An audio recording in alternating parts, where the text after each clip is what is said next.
Finally, Jadon Sancho looks like he's moving on from Manchester United, and I say good riddance. And you know what? He gives me the ick as much as that one called Alejandro Garnacho. And it looks like he's on his way to Juventus. That man is gone. But before we get into all of that business, talking about the recent reports, smash the likes. Likes are super important. Pretend there's a nice little widget that comes at the bottom and says, subscribe. So, yeah, you know all that good stuff. Anyways, Jadon Sancho to Juventus. Long time coming, isn't it? You know, Napoli's pulled out of negotiations.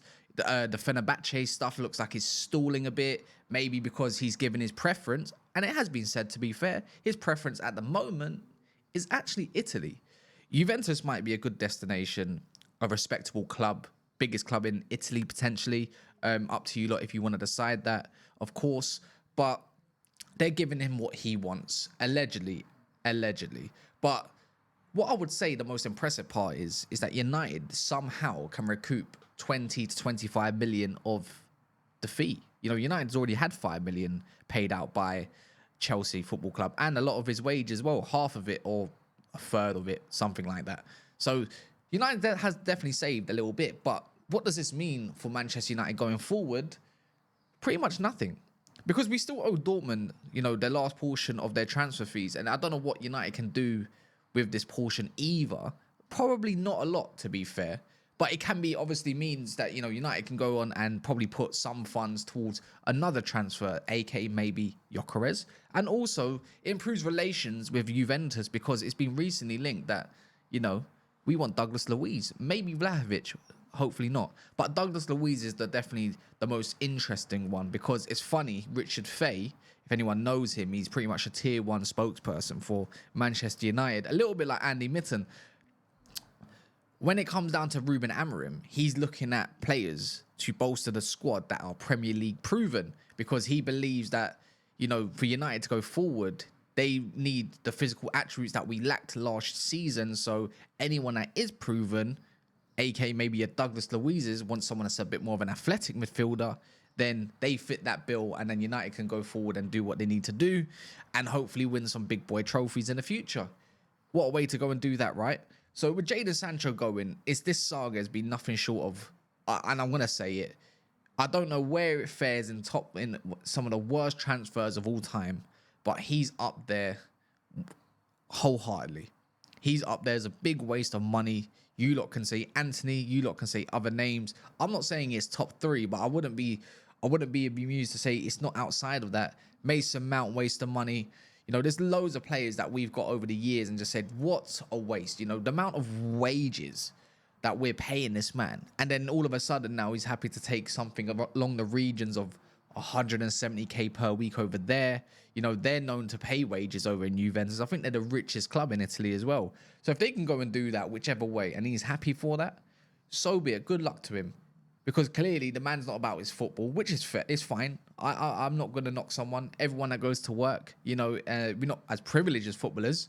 You know, we want to get as much money as possible and, you know, better our lives. I'm pretty sure Sancho thinks the same thing. He might be at part at 25 years of age where he wants us to secure his future, and he knows that a club with the talent that he possesses is going to employ him one way or another. So he'll probably kill it over there. I don't know what the direction of Juventus is at the moment. They got Yildiz on one side. You know, they still got Vlahovic attained. They've got a great midfield in Coop Miners and so forth. They got a really good side. But after seeing what Conte has done, they've kind of done slightly the opposite, because he's gone for Premier League proven PNP type players, where Juventus is going for the more technical kind of flary players that probably going to make sure they do well in Europe, because Juventus do have a decent side. They go and get him. That means they got another creator. Yildiz is very much of a take-on type. But good riddance. That's the overall message. Good riddance. I couldn't care less even if he went for 15 or 17 million. Just having him nowhere near the club makes me smile. And you know what? We're talking about getting rid of players. When are we going to finally get rid of some players? Well, he might be that guy that is number 1. Simple as that. Garnacho might be number 2. Rashford maybe number 3. And whoever else is up for sale, whatever, number 4, 5, maybe even 6. When I think of Jadon Sancho, it's such a huge disappointment with the talent the man possesses. It's like, you are meant to be franchise. You're meant to be the guy that takes over the reins at Manchester United and be, you know, poster boy. And that just simply hasn't happened. Didn't happen at Chelsea either. And I don't think, I don't know if it's going to happen over in Italy, but it's a slower paced league. It seems like he would do well over there. Might find himself playing in a more central role as well because he can play in number 10. And you know what? It's a historic club. Look, can he go and refine his form that he found at Dortmund? Yeah, but that's down to him. And guess what? It's none of our business. I'm not on this J-Mar stuff. I'm not on anything alike of that. I'm just Manchester United fan, first and foremost, right? That's it. I don't know how much GA, but I guarantee we're going to have United fans are going to flock over there. And you know what? We love doing revisionism in this fan base. And you know what? Probably in a lot of other fan bases, right?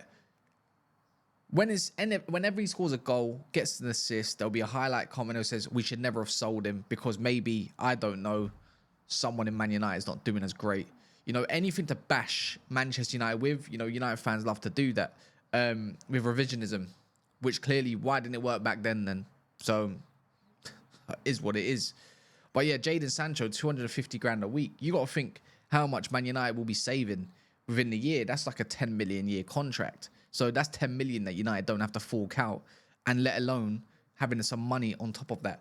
I don't know what you lot make out of Sancho. I don't know what to really say about him other than that he's just a disappointment. Time at Man United, nothing short of 2 out of 10. That's the realness. Thank you for that goal against Liverpool. I was there at Old Trafford. I remember that winning goal, sitting down. I think it was Milner and whoever else it was. Was it Van Dijk? He duped him. I can't remember. Bottom corner. Lovely goal. It's just a shame it just didn't go on. Because I thought the man definitely had the tools to be one of the world's best. One of the world's best. Deep hit. The potential was so high. But it goes to show, United's got to do more due diligence, aka INEOS, when it does come to some of these players. Look at their background, see what their behaviours are like. You know, do they have the tools to go further beyond their own capabilities? Mbeumo, great attitude, great outlook. Cunha, yeah, he had an outburst, but that's not like it's known for him. And I wouldn't call him exactly lazy type of player, which has been, you know, literally labelled upon him just because there's a walking stat apparently in the league all of a sudden. Crazy, isn't it? And you know what? He's got something to prove. He's already been at a top club. He's hungry. Jadon Sancho, is he hungry? I don't think he's hungry enough anymore. This is what happens when you overpay players, right, in their wages. They get too comfortable. They don't care if they do crap. You know, maybe they care at first, but eventually they don't give a toss because they can sit back, relax, whether they're injured, not selected, sent to the mountains. They know they're going to get their paycheck at the end of the week because that's what's contracted. So, yeah, in an ideal world, he would have been amazing. And you look at Ruben Amorim and the way he played, you think, oh, we don't need a left 10. We have Jadon Sancho. Well, there we are. But 21 million rising to 25 million, take it all day long. You know, we've got these journalists confirming a lot of this stuff. If you want to have a little look, you've got this Moric 92. You've also got Damasio. You got Marco Giordano as well. You've got a few journals over there pretty much confirming it's nearly complete. Goodbye. In a bit, Sancho. You won't be missed. But you lot, smash the likes. If we get 100 likes, that'd be amazing. You know, but we'll see. And subscribe on your way out.